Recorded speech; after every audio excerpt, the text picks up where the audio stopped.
Well, first and foremost, I start off every single interview I do with the exact same question. It's a very important question. How are you today? Genuinely, how are you doing today? I'm doing great. I just came from a training. I had a wrestling practice this morning, so I hurried back and now I'm here with you. Got ready and now we're here together.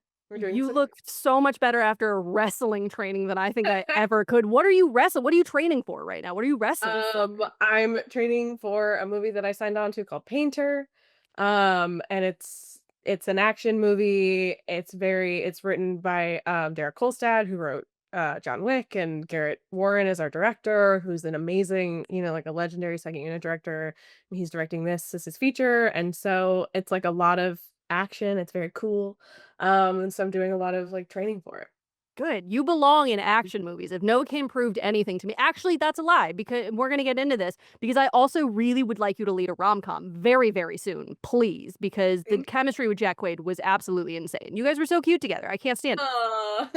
It was really fun. I do feel so fortunate. I mean, I genuinely don't think that, like, we could have been luckier with that, Like, we had met once over Zoom, and I think we had this real, like, just like ships passing in the night sort of thing. Like we had a lot of different like weird connections. And I don't know about him, but I was trying to work with him for a while. I was like hunting him down. Because I was just such a fan of his in so many different ways. And so, but we had never actually met before until we like got to Cape Town and started rehearsing. So I think we just also got like really, really lucky being like so, so like aligned in the way that we work and stuff. The first, like, 20 minutes of Novocaine, as much as I love an action film, that first 20 minutes had me kicking my feet and giggling. I want the rom-com that was that, and what do I Yeah. have to do to get it? Because Jack Quaid has said that he hopes Novocaine does spawn a series. Can we make that happen? Can we move in this direction? I mean, I think everyone just has to go see the movie. I think people have to see it. People have to love it. And yeah, I mean, I also have that same hope. I definitely hope that there's more. It was so cute. I can't I literally I haven't stopped thinking about the opening of this film, really the whole thing. But one thing I wanna ask, at the very beginning there, so I have to be honest and say I have been an Amber Midthunder fan, part of the Midthunder Dome, as I like to call it, since the Roswell days. Oh And my yeah, and so at the very beginning of this film, you have this art show, and it's at a place called Surfa Rosa, if my eyes were correct there. I'm choosing to believe that that's an intentional nod, even though it almost certainly wasn't. I love let's yes. Yep. Mhm. I like this. You lead that charge. I follow. I got you. I am choosing to believe it was an and Yeah. she was an artist, like, in a weird way, I think this could have been what Rosa did after she moved when you were listing off your foster home places, I was Yeah. waiting for a little Roswell nod to come in, I'm not Yeah, gonna lie to yeah, you. yeah. I do. It is interesting. I actually did not think about that, but it is like cool to think about. I think that there is something that like aligns these characters, right? That I choose to play. I think I love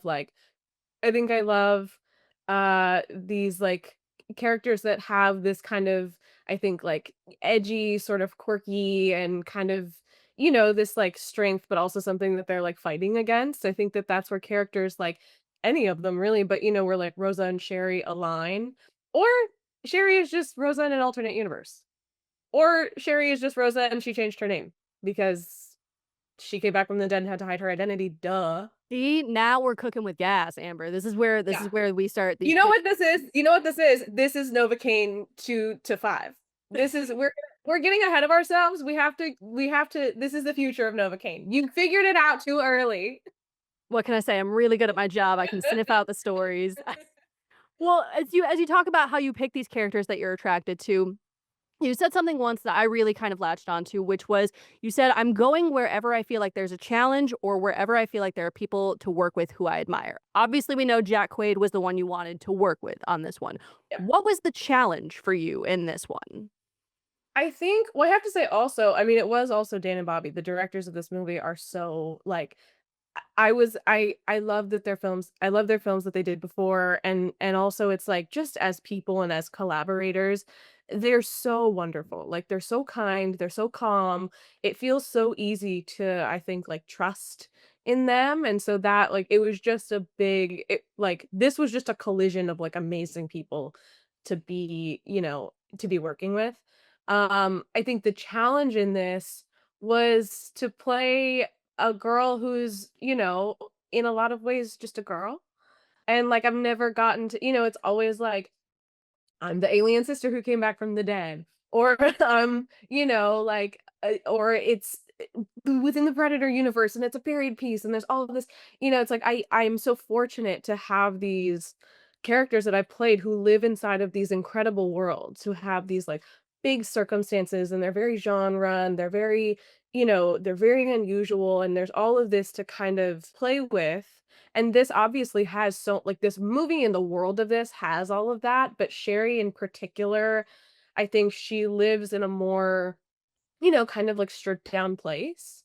And I've never gotten to do that. I've never really just been like the lady of a movie, the love interest, the like all these things. And that I think was like to have on the surface seemingly like less to do Mhm. um, can be, I think, scary after having so much to work with.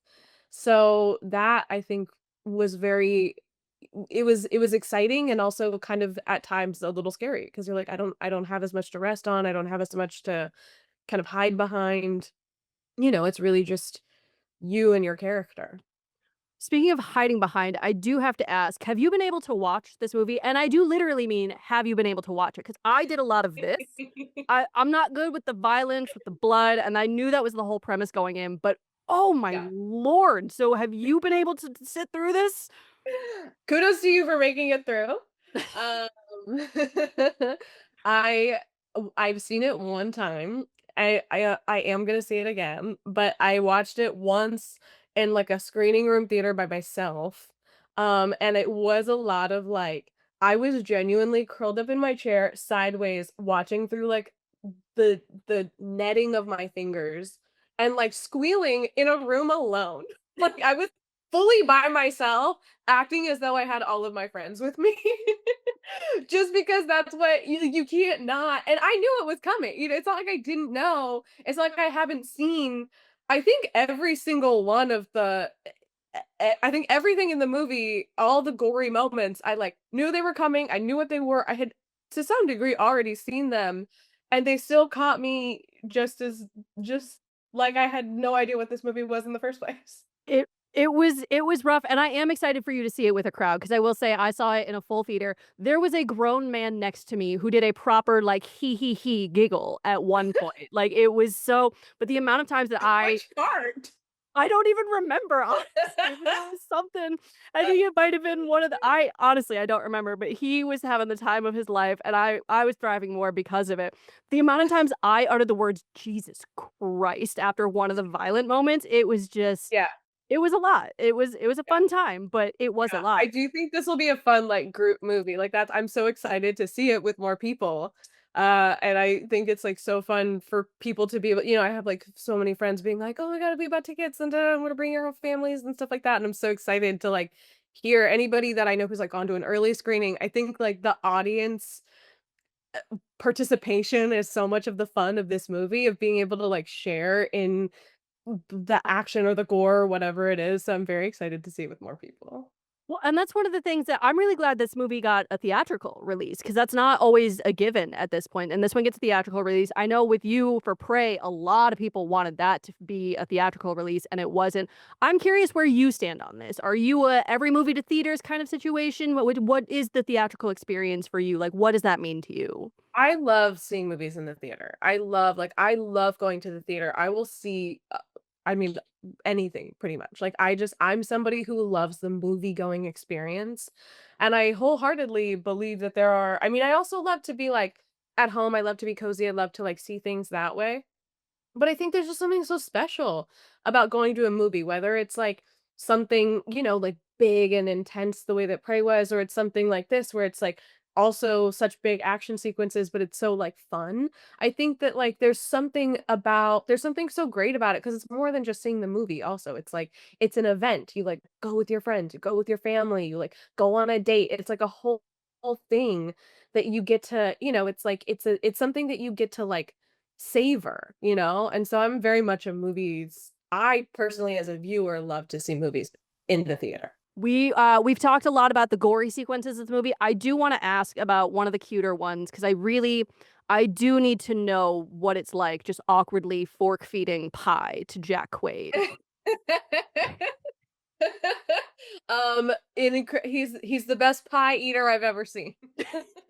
Yeah, that day, it's funny, we did all of our stuff. I also love this, like, I also love the rom-com element of this movie, like, it is my favorite thing about this movie, is that it is, like, I think without that, this movie doesn't live, and it's, like, that's the world that we got to live in for the first, like, third of the movie, was it truly just mostly felt like we were only shooting a rom-com, and it was so again, something I've never done, and it was so wonderful, but we did so much of that, like, so early. We did, like, we have a scene that's, like, quite close and quite intimate, and that was our first day of shooting. Great. And I think the pie also was, like, within the first week of filming. Get the So, easy it's stuff out of the way. not stabbing his face, and allowing him to eat his pie artfully. It was beautifully done. We are getting so close to my time here. I cannot let you go without talking about the twist of this film because Miss Ma'am, you as cute as you guys are, you're kind of the bad girl in this one. You kind of I and with the caveat that I know the difference between actor and character, how very dare you hurt sweet Nathan Kane like that? Because Okay, that broke me. okay, okay. Well, this is what I'm saying. These characters listen, Sherry has reasons, okay? She Defend does. Sherry. This is what I mean though, is like this is also what I think so many people are like, oh, this girl, like she's just a damsel in distress, blah blah blah. But it's like even if that were true, I think Sherry has so much to her that she's not just this like helpless girl. And then obviously you come to learn so much more about her and her choices.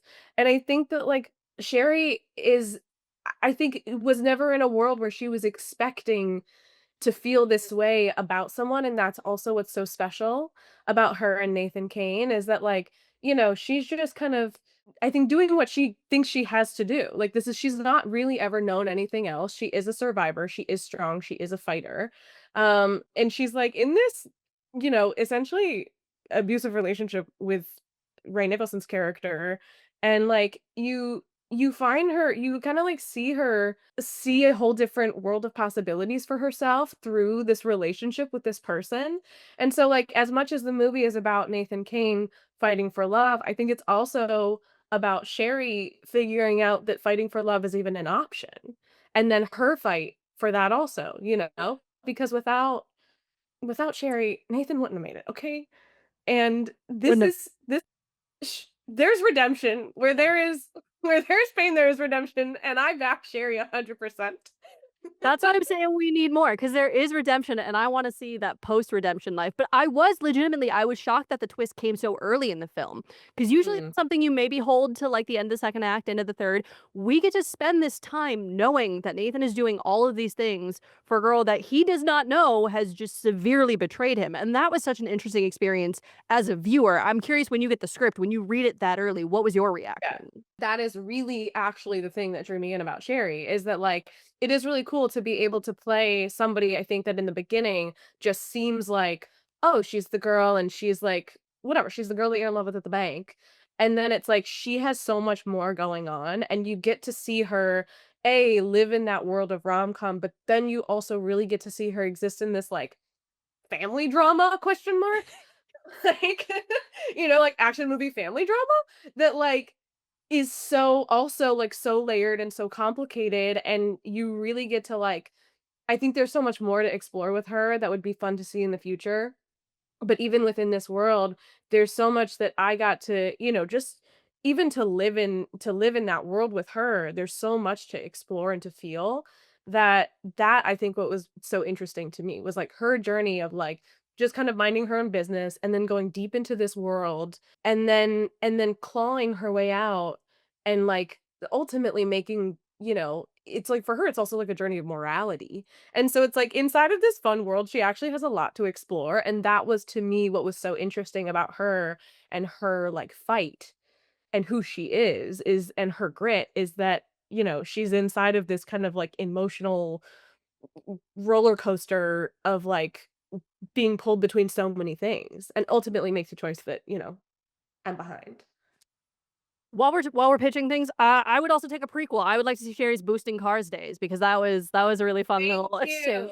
I love criminal Sherry. I love everything about Sherry. I have also named her Sherry Cherry, Mm. because, the cherry pie, we would not be here. We joke, well, because she doesn't have a last name in the movie so far. So we coined this. I assume I'm the first person who said this. I actually don't know who the first person that said this is.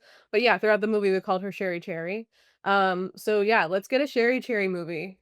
I was waiting for the Sherry song, and I won't sing it to you, but it's like the Frankie Valli Sherry song. That's what I was waiting for at some point. Yeah.